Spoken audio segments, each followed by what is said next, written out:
Μπράβο, παιδιά. Πήρατε όλοι πολύ καλό βαθμό στο διαγώνισμα ιστορίας. Ναι!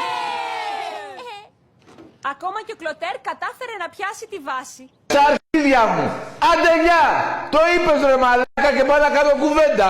Τι το ξαναλες? Κάτσεις κι άλλο στον τοίχο για αυτό που έκανες στο... Βράγα σου ρε.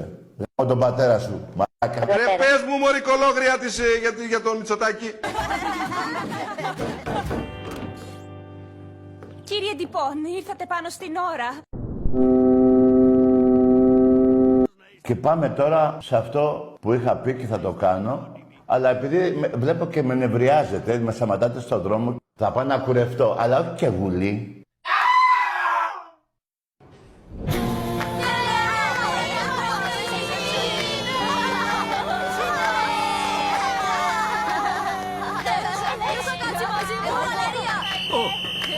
Έχεις τα διάλογο πουστράκια. Ένα-ένα.